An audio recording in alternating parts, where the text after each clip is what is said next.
ఏవండోయ్ విన్నారా? మనం పండగలకి తోరణాలు కట్టుకుంటాం కదా, అలాగే డైలీ పూజ చేసిన పువ్వులన్నీ పారేస్తాం కదా. ఈసారి మీరు ఆ పువ్వులు పారేయకుండా నేను చూపించిన ఇలా చేసుకోండి.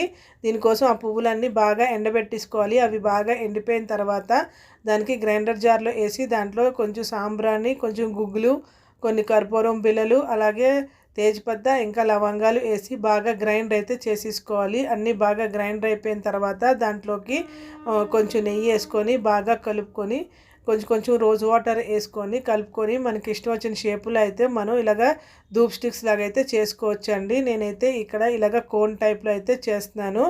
ఇవి మనం చేసుకొని 2-3 డేస్ ఎండబెట్టుకుంటే రోజు ఈవినింగ్ అవి వెలిగించుకుంటే ఇంట్లోని మంచి స్మెల్ వస్తుంది. అలాగే దోమలు కూడా రాకుండా ఉంటాయండి. ఈసారి మీరు పువ్వులు ఎక్కువ తెచ్చుకున్నప్పుడు ఇలా చేసుకొని రోజు ఈవినింగ్ అయితే వెలిగించుకోండి. ఇలాంటివి ఇంకా మంచి మంచి వీడియోస్ అప్లోడ్ చేస్తాను. దానికోసం సబ్స్క్రైబ్.